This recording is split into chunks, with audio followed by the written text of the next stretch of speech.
I'm excited. They're here. They've arrived. 65 million of them are coming in 2025. Your challenge is how do you get them to come to you? You've built awareness. Hopefully your ads, perhaps your search marketing, your social marketing has built awareness. But 80% of the tourists that arrive in New York are going to make some kind of purchase while they're here. So do the math for a second. 65 million people, 80%, we'll call that 50 million people. If they all spend $100, we know they're going to spend a lot more than that. That's $5 with a B, billion in play. There's a lot of money, and that's just activities. That's not hotels, it's not transportation. So what are we going to try and do today? We're trying to understand who that in-market tourist is, what motivates them, how they make a decision, and how you get them to you. So let me start with a quote from McKinsey. McKinsey fairly recently put out a leisure survey. Some of you have read it. We'll try and get it out to you. So a couple statistics. So this is a direct quote from the report. Today's travelers often find the breadth of available experiences overwhelming, and they crave easy-to-navigate platforms that can sort through experiences. And there's probably no city in the world like New York where people have a plethora of options and choices. So each of you has to figure out how you're going to break through. As Seth talked about, how you're going to find the right person. Because with 65 million people, they're not all meant for you. What's your message going to be? And ultimately, how do you get them to buy a ticket? So that's what we're going to talk about. So let's see if this works. Okay, so it's really closing the sale. You got them excited. Let's get them to purchase the tickets. So this is a rough number. This came from Sojourn. This is not extrapolable. This is just a snapshot of those people that are buying tickets. This talks about when those tickets are purchased within a week. None of this is new data to you. You know your own data better than we do. You know what your walk-up traffic is. You know how many people are buying Broadway tickets in the last week, how many are going to museums. These are big, big numbers. Another McKinsey statistic. 47% of tickets still today, in today's world, are bought offline. Box offices, at the people in the streets, concierges, telephone calls. Half of the tickets are still sold offline. So knowing this, I think one of the challenges, and I'm going to throw out a bunch of questions for you to answer to yourselves really, is as you allocate your spend, your pre-arrival spend, your group spend, your OTA spend, proportional to where the tickets are sold and where the decisions are making, are your allocations where you want them to be. And as you think about 2025, Happy New Year, we're starting. Now is the time to really think through that allocation. What do you want to do? It's really three things. Nothing shocking. You've got to reach the right person, a lot of what Seth said, and that's both in-market and pre-market. You got to hit them with the right message, and you got to hit them at the right time, when they're going to purchase, when those 80% are going to decide it's time for me to do that. So what's it really mean? To be blunt, it means you've got to compete. In today's world, it is a competition, and you are competing with the other people in this room and with all the other things to do in New York, and the competition is greater than ever for the economic reasons. For one thing, as we know, and Vijay's going to come up in a minute, talk about hotels, the fact that hotel rates this year are higher in New York City than they've ever been, and inflation. So how people are going to make their spending decision is going to be more critical, and how you're going to get to that right person. A friend of mine describes it this way. In-market competition is a knife fight. It's hand-to-hand combat. So that's what you've got to be geared up for. And as you think about what you're going to do this year, how are you going to win? How are you going to grow your business in what is somewhat of a tough environment? Okay, let's talk about consumer behavior. Let's go to the basics. Marketing 101. Let's think about that consumer. Okay, so you've invested. You've invested in your pre-arrival advertising and your search and the things that Seth talked about. You've built awareness. Your brand is out there, perhaps. People are coming. That consumer has done his or her online research. They've gone to TripAdvisor. They've gone to websites. They've thought about it. They have an idea of what they're going to do. They've probably bought some tickets. And now they're using AI. So I'm going to digress for 30 seconds and talk about AI. So I read a survey the other day, and this was, to me, blow away. Right now, 40% of affluent travelers are using AI to plan their trips. Today. Chat's been here, 2 years, 3 years? 40% of affluent, the high-end, the more educated people are using AI today to plan their trips. It's only going to grow. That means 3 things to you to think about.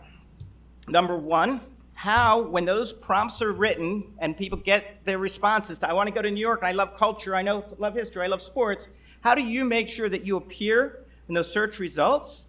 And how do you make sure you appear with the message that you want them to hear? You don't want that AI to pick up some blog somewhere that may or may not represent your brand the way you want. And that's something we're going to have to learn. How are we going to get AI to deliver the results that we want? Number 2, search is going to decline. As more people go to AI, they're just not going to go to search, which means all that money that you're spending on SEO and websites and optimization is going to have a diminished result. There's just no way around it. Fewer people will be searching. And then the third impact, something that Seth also alluded to, is identifying intenders. So if they're not going to search, all that search data is going to reduce. So there are going to be some intenders that we will never know about through search. So we got some thinking to do as an industry to think about what AI is going to do to us and how we're going to think about that. But all right, back to our consumer. So they've done their research and they've arrived.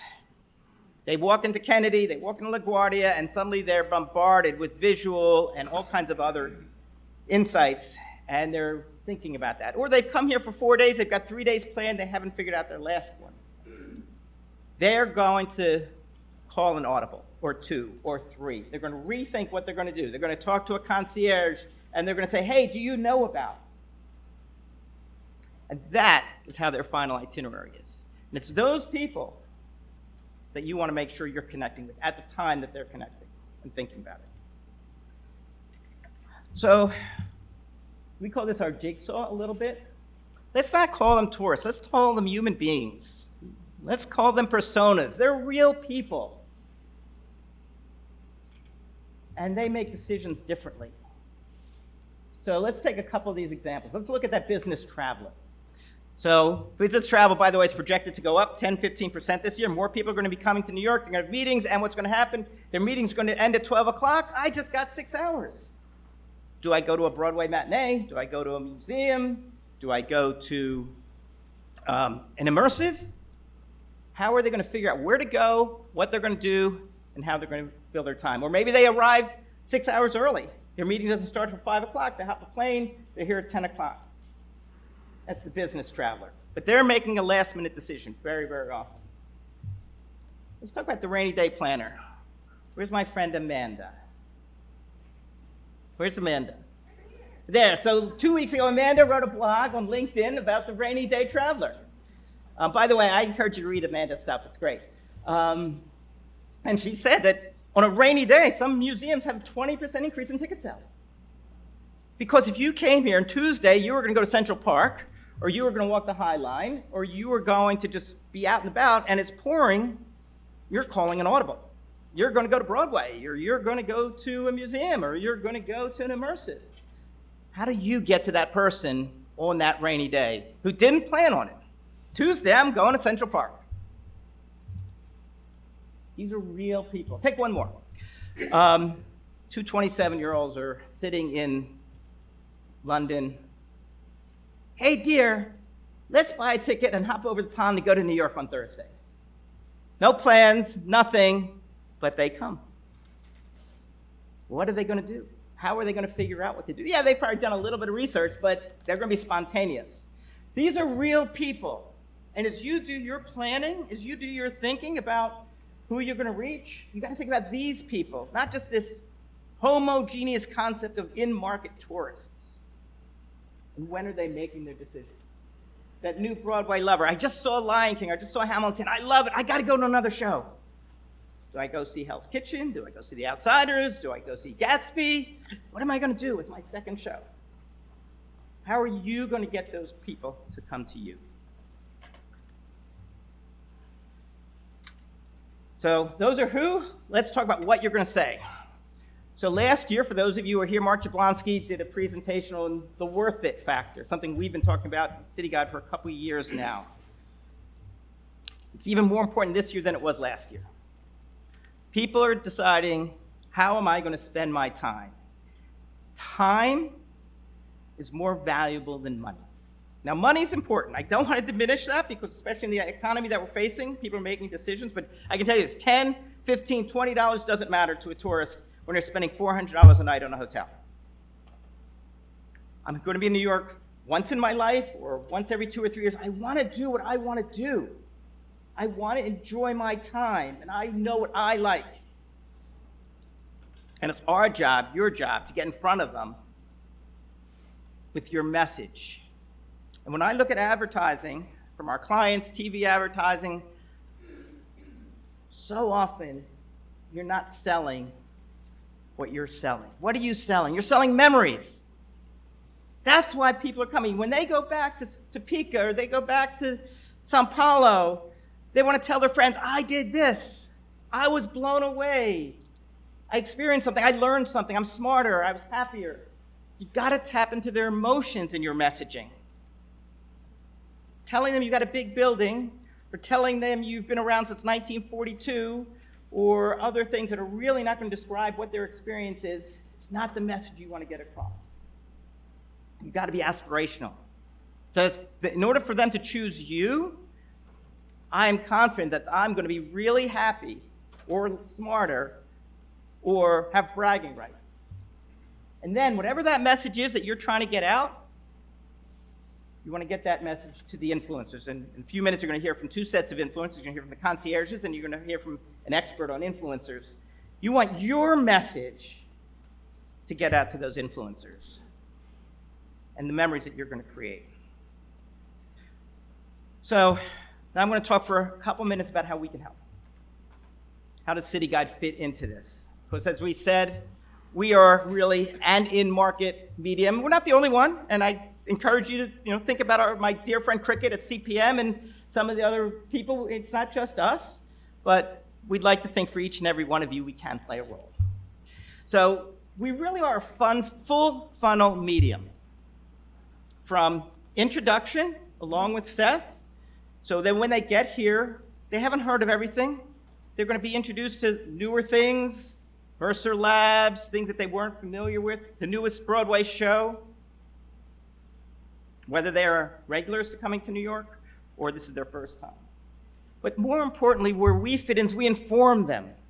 The content that we put into the magazine, the maps, the photos, the articles, that's how they make that decision, where they're going to make their memories, where they're going to decide this is better.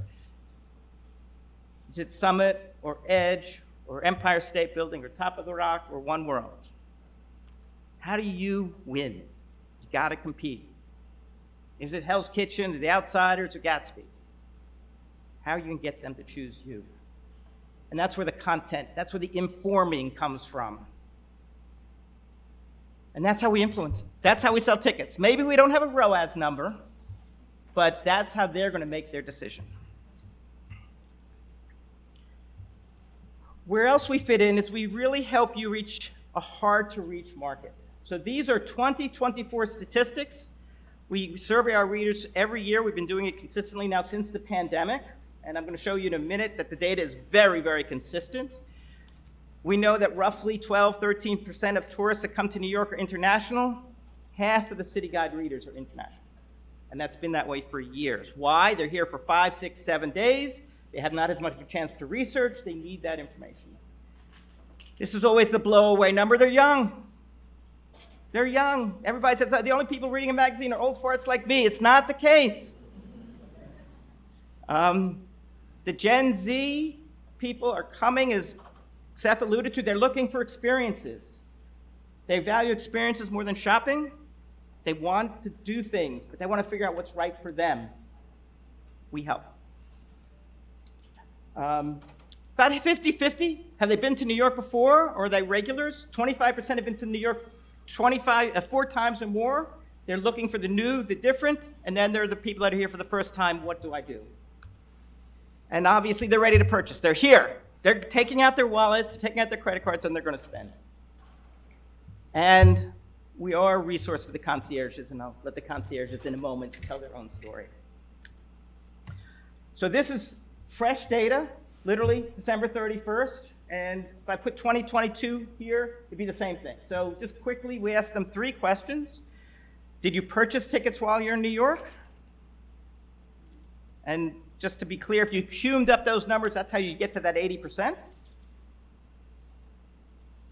Did you purchase tickets in advance? Roughly a third of the people purchased their tickets in advance. It is a combination. It's not just in market, it's pre-arrival and in market. You got to do both. And then we asked them, did our content influence your decision? We're here to help. We're here to partner. And again, the data has been consistent for years. So data's one thing, anecdotes are another. We talk to our readers every day. We get feedback. I'm not going to read each of these quotes. I'll let you digest them for a second. Readers, concierges, clients. That client quote, by the way, is totally unsolicited, came in over the transom. It's really, really hard to reach digital targets. It's really easy to reach targets in New York City with City Guide. We were very appreciative to that one. All right, to recap. You're playing for hundreds of millions of dollars. It is a huge market. Tourists arrive with different planning approaches. Get more granular. Segment your markets. One other point that I meant to mention. When you get to that worth it concept, here's something I would recommend. If you're the marketer, don't just do your planning in your ivory tower. Bring a focus group of your people, your docents, your front desk people. Ask them what they hear from their guests, from your guests. What do people say? What are the memories you're creating? Let the firsthand feedback that the people that come to you say they love about you, and those should be your marketing messages. And that's the benefits, not features. So much of advertising I see is talking about features. That's not what people are buying. And you got to be there when they're ready to make that decision. On that rainy day, when that business traveler gets his free time, after they arrive, when they want to go see the second Broadway show. If you're not there, you're not going to be in the consideration. And it's not just us. It really is spread your dollars, multi-channel, again, CTM, outdoor, other messaging, influencers. And in closing, I hope you will consider City Guide.